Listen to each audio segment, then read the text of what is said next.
Exam తో run for dreams జనవరి 4న హైదరాబాద్ టీ హబ్ లో 3K, 5K, 10K రన్ 10 లక్షల క్యాష్ ప్రైజులు, మెడల్స్, టీ-షర్ట్స్. ఇప్పుడే రిజిస్టర్ అవ్వండి. న్యూ ఇయర్ వేళ బళ్ళారిలో పాలిటిక్స్ హీట్ పెంచాయి.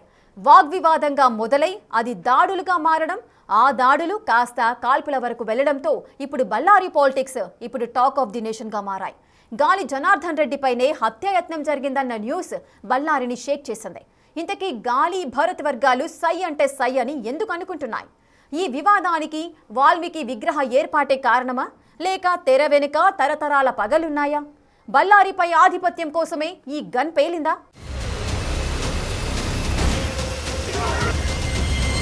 బళ్ళారి వీధుల్లో పేలిన గన్.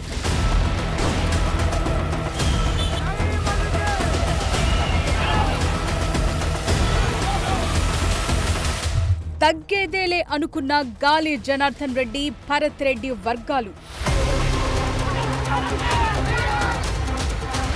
కాల్పుల వరకు వెళ్లిన ఇరు వర్గాల వివాదం.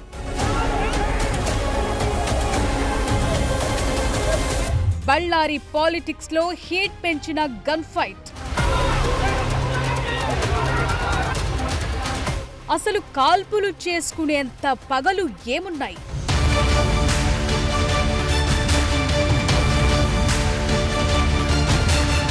గురువారం సాయంత్రం అంతా న్యూ ఇయర్ మూడ్లో ఉన్నారు. కానీ బళ్ళారిలో మాత్రం ఆ సీన్ కనిపించలేదు. దీనికి కారణం ఒక్క ఫ్లెక్సీ ఏర్పాటుకు చేసిన ప్రయత్నం.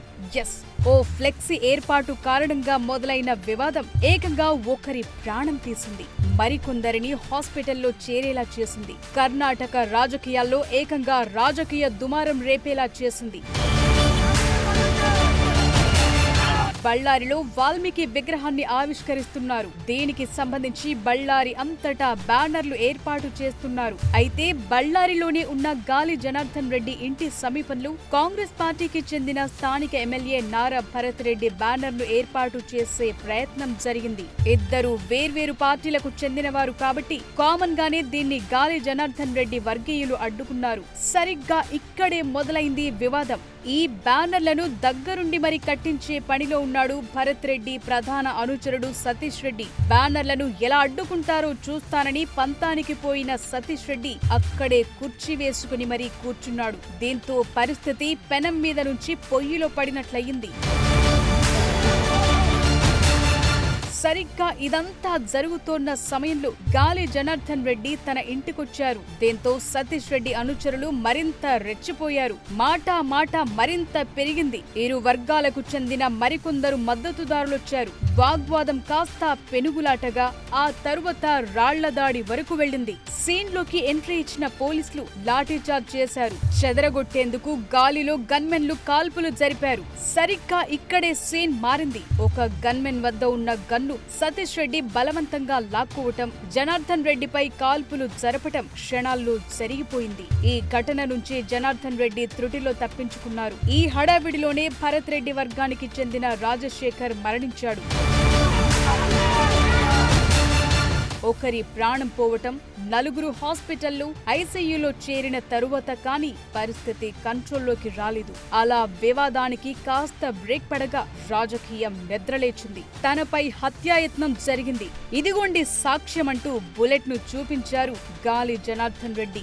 తమ వాడిని కావాలని హత్య చేశారంటోంది భరత్ రెడ్డి వర్గం. ఇప్పటికే గాలి జనార్దన్ రెడ్డి, అతని సోదరులు, మాజీ మంత్రి శ్రీరాములు సహా 10 మందిపై కేసులు నమోదయ్యాయి. విచారణ జరుగుతోంది. కర్ణాటకలో కావచ్చు, భారతదేశంలో కావచ్చు, పేరుండే ఒక మనిషి నేను టార్గెట్ చేసుకుంటే నేను కూడా అంత గొప్పడు అవుతానని చెప్పేసి ఆ ఉద్దేశంతో తండ్రి బాటలోనే కొడుకు కూడా వచ్చాను. కాబట్టి బళ్ళారి ప్రజలు వాడికి బుద్ధి చెప్తారు. నిన్న నా పైన ఫైరింగ్ చేయడం కానీ, మన ఇంటి పైన ఫైరింగ్ చేయడం, soda bottle, beer bottle, petrol bomb, రాళ్లతో అటాక్ చేయడం, ఇవన్నీ కూడా మనం ఈ పాత 30 ఏళ్ల క్రితం తెలుగు సినిమాల్లో ఈ ఫ్యాక్షన్ మూవీస్లో చూస్తూ ఉంటాం. ఫ్యాక్షన్లు విన్నాం కూడా, ఎందుకంటే మన బంధువులందరూ కూడా రాయలసీమలో ఉన్నాం కాబట్టి ఆ ఫ్యాక్షన్ రాజకీయాలు ఎట్లుంటాయని తెలుసు. వీళ్ళ నాయన కూడా ఇక్కడే పక్కన రాయదుర్గం కండి, వాడికి కూడా ఈ ఫ్యాక్షన్ అంటే చాలా ఇష్టం. వాళ్ళకి ఎంతసేపు క్రిమినల్స్ కొట్టుకోవడం, జనం చావడం అనేది వాడికి ఇష్టం. కాబట్టి తండ్రి పట్ల కొడుకు నడుస్తున్నాడు, ప్రజలే తీర్మానిస్తారు. కానీ ఇక్కడో విషయం ఉంది. కేవలం ఒక ఫ్లెక్సీ ఏర్పాటుపై ఇంత రాద్ధాంతం ఎందుకయ్యింది? పిలవగానే క్షణాల్లో అంతమంది మద్దతుదారులు ఎలా వచ్చారు? ఏకంగా దాడులు, కాల్పుల వరకు వ్యవహారం ఎందుకు వెళ్ళింది అనేది ఇక్కడ ఇంట్రెస్టింగ్ పాయింట్. ఎందుకంటే ఒక చిన్న ఫ్లెక్సీ వివాదానికి కారణం కావచ్చు, కానీ ఇంత రచ్చ వెనుక మాత్రం డెఫినెట్ గా ఇతర కారణాలుంటాయి. బళ్ళారి గన్ ఫైట్ కు కూడా ఉన్నాయి. ఈ కథ తెలియాలంటే బళ్ళారి పాలిటిక్స్ లో దశాబ్దాల కాలం నుంచి జరిగిన పరిణామాలను ఓసారి తెలుసుకోవాలి. బళ్ళారిపై పట్టు కోసం ఓ రెండు వర్గాలు చేసిన ఆధిపత్య పోరాటం, మైనింగ్ దందాలు, రాజకీయ విభేదాలపై మనం కాస్త ఫోకస్ చేయాలి. నిజానికి ఈ బళ్ళారి ప్రాంతం ఒకప్పుడు కాంగ్రెస్ కు కంచుకోట. ఇక్కడ ప్రస్తుత ఎమ్మెల్యేగా ఉన్న భరత్ రెడ్డి తండ్రి నారా సూర్యనారాయణ రెడ్డిదే హవా. బళ్ళారిలో ఆయన చెప్పిందే వేదం అనేలాగా ఉండేవి పరిస్థితులు. అందుకే కాంగ్రెస్ అధినేత్రిగా ఉన్న సోనియా గాంధీని ఈ నియోజకవర్గం నుంచి బరిలోకి దింపారు. ఈ ఒక్క ఉదాహరణ చాలు. ఇక్కడ కాంగ్రెస్ పార్టీ హవా, సూర్యనారాయణ రెడ్డి ఆధిపత్యం ఎలా ఉండేదో. కానీ రాను రాను పరిస్థితులు మారాయి. కాంగ్రెస్ చేతి నుంచి కంచుకోట చేజారిపోయింది. ఇక్కడ గాలి జనార్దన్ రెడ్డి గాలి వీయటం మొదలైంది. మెల్లిగా నారావారి ఆధిపత్య పోరు కాస్త అస్తిత్వ పోరుగా మారింది. అప్పటి నుంచి రగులుతున్నాయి ఈ రెండు వర్గాల మధ్య విద్వేషాలు. అసలు బళ్ళారిలో కాంగ్రెస్ పతనం, బీజేపీ ఎదుగుదల ఎలా సాగింది? దానికి గాలి సోదరులు చేసిందేంటి? ఆ పంతాలకు ఇప్పుడు కాల్పులకు లింకేంటి?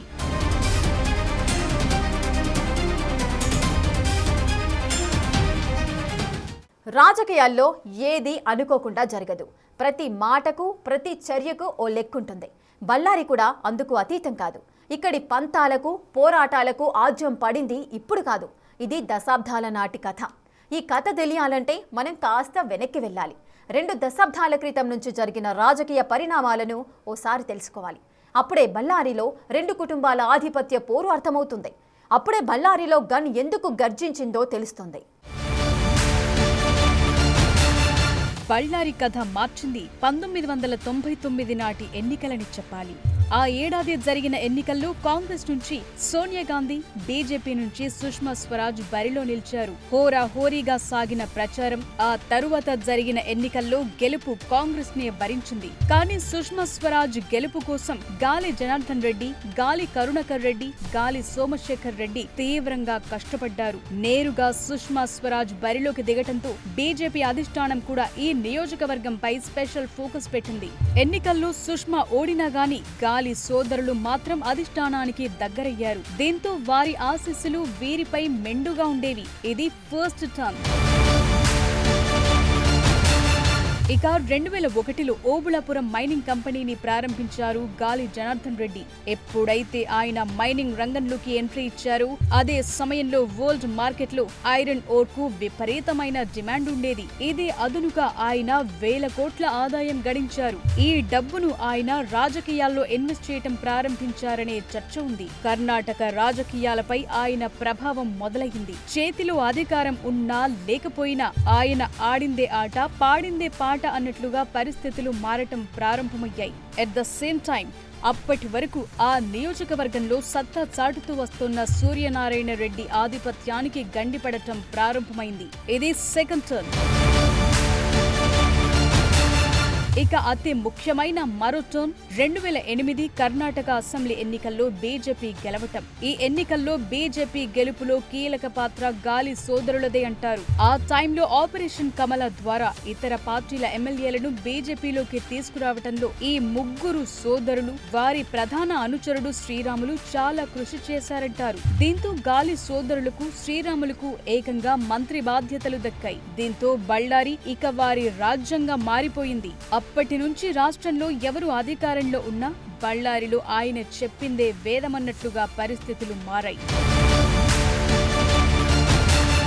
ఓబుళాపురం మైనింగ్ అక్రమాలు బయటపడ్డాయి. సరిహద్దులను చెరిపేసి సహజ వనరులను తవ్వుకుంటూ వెళ్లిపోయారని తేలింది. ఈ ఇంపాక్ట్ అటు కర్ణాటక ప్రభుత్వంపై మాత్రమే కాదు, ఏపీ ప్రభుత్వంపై చూపించింది. 2011లో సిబిఐ గాలి జనార్దన్ రెడ్డిని అరెస్టు చేసింది. 2025 మేలో సిబిఐ కోర్టు ఓబుళాపురం మైనింగ్ కేసులో ఆయనకు 7 ఏళ్ల జైలు శిక్ష కూడా విధించింది. ఇవన్నీ గాలి సోదరులకు మైనస్ గా మారాయి. అదే సమయంలో ఆయన్ను బీజేపీ దూరం పెడుతూ రావటం మళ్లీ సూర్యనారాయణ వర్గానికి ఓ ఛాన్స్ ఇచ్చింది. కానీ పరిస్థితులు ఎప్పుడూ ఒకేలా ఉండవు కదా. మళ్లీ టైం మారింది. బీజేపీకి గాలి దూరమయ్యారు. 2023 ఎన్నికలకు ముందు కళ్యాణరాజ్య ప్రగతిపక్ష అనే సొంత పార్టీని పెట్టారు. ఆ ఎన్నికల్లో ఆయన గంగావతి నుంచి ఎమ్మెల్యేగా గెలిచారు. అదే సమయంలో బళ్ళారి నుంచి ఆయన భార్యను బరిలోకి దించారు. కానీ గెలుపు మాత్రం సూర్యనారాయణ రెడ్డి తనయుడు భరత్ రెడ్డినే వరించింది. దీంతో బళ్ళారి కథ మారటం మొదలైంది. ఓవైపు కేసులు, కోర్టు తీర్పులు, జైలు శిక్షతో గాలి జనార్దన్ రెడ్డి వర్గం బిజీగా ఉంది. ఇదే సమయంలో గాలి హవాను తగ్గించడంలో భరత్ రెడ్డి వర్గం మరింత బిజీగా మారింది. మళ్లీ బళ్ళారిలో సూర్యనారాయణ రెడ్డి కుటుంబం పట్టు బిగించడం మొదలయ్యింది. అసలే యువకుడు కావటంతో భరత్ రెడ్డి కూడా ఢీ అంటే ఢీ అంటున్నారు. దీనికి తోడు కర్ణాటకలో కాంగ్రెస్ ప్రభుత్వం అధికారంలోకి రావటంతో భరత్ రెడ్డికి పరిస్థితులు మరింత అనుకూలంగా మారాయి. దీంతో గాలి ఆధిపత్యానికి దెబ్బ కొట్టేందుకు ఒక్కో పావు కలుపుకుంటూ రావటం ప్రారంభమైంది. బళ్ళారిని మరోసారి తమ కంచుకోటగా మార్చాలనేది కాంగ్రెస్ ఆలోచన. గాలి ఆధిపత్యానికి చెక్ పెట్టి మళ్లీ తమ కుటుంబానిదే పెత్తనమని ప్రకటించాలనేది భరత్ రెడ్డి కోరిక. అందుకే విషయం ఏదైనా ఇరు వర్గాల మధ్య తీవ్ర ఉద్రిక్త పరిస్థితులు అనేది కామన్ గా మారింది. సరిగ్గా ఇదే సమయంలో వచ్చింది వాల్మీకి విగ్రహ ఆవిష్కరణ. బళ్ళారిలో ఈ విగ్రహ ఏర్పాటు ఆలోచన భరత్ రెడ్డిదే. కానీ ఈ విగ్రహం ఏర్పాటుతో కావాలనే వివాదం సృష్టించాలని కుట్ర జరుగుతోందనేది గాలి జనార్దన్ రెడ్డి వర్గం ఆరోపణ. ఇప్పుడు గన్ ఫైట్ ఘటన దానికి సాక్ష్యమని చెప్తున్నారు. ఎప్పుడైతే గాలి జనార్దన్ రెడ్డి భార్య అరుణలక్ష్మిని ఎన్నికల్లో ఓడించి భరత్ రెడ్డి కాంగ్రెస్ జెండా పాతారో ఈ నియోజకవర్గ కథ మారిందనే చెప్పాలి. ఎన్నికలకు ముందు ఆ తరువాత కూడా గాలి సోదరుల అవినీతి అక్రమాలను తమ ఆయుధంగా మలుచుకున్నారు భరత్ రెడ్డి. తీవ్ర ఆరోపణలు చేస్తూ ఎప్పటికప్పుడు వారి ప్రాముఖ్యతను తగ్గించే ప్రయత్నం చేస్తున్నారు. ఇప్పుడు కూడా ఈ వివాదానికి కారణం గాలి సోదరులే అనేది భరత్ రెడ్డి ఆరోపణ. కావాలని కాల్పులు జరిపి కాంగ్రెస్ కార్యకర్త రాజశేఖర్ మృతికి కారణమని ఆరోపిస్తున్నారు భరత్ రెడ్డి. అయితే భరత్ రెడ్డి నియోజకవర్గంలో రౌడీయిజం చేస్తున్నారని, బీజేపీ కార్యకర్తలను తన అనుచరులను కావాలని ఇబ్బందులకు గురి చేస్తున్నారంటూ ఆరోపిస్తున్నారు గాలి జనార్దన్ రెడ్డి. కావాలని సీన్ క్రియేట్ చేసి ఏకంగా తనను చంపించే కుట్ర చేశారని చెప్తున్నారు గాలి జనార్దన్ రెడ్డి. మొత్తానికైతే ప్రస్తుతం బళ్ళారిలో పరిస్థితి నివురుగప్పిన నిప్పులా ఉంది. దీనికి కారణం రెండు కుటుంబాల మధ్య ఉన్న ఆధిపత్య పోరు అనేది క్లియర్ కట్ గా అర్థమవుతోంది. అయితే అసలు రాజకీయం ఇప్పుడే మొదలయ్యింది. ఇప్పటికే గాలి సోదరులతో పాటు మరికొంతమందిపై కేసులు నమోదయ్యాయి. మరి ఈ ఆధిపత్య పోరు ఇంకెన్ని టర్న్లు తీసుకుంటుందో చూడాలి.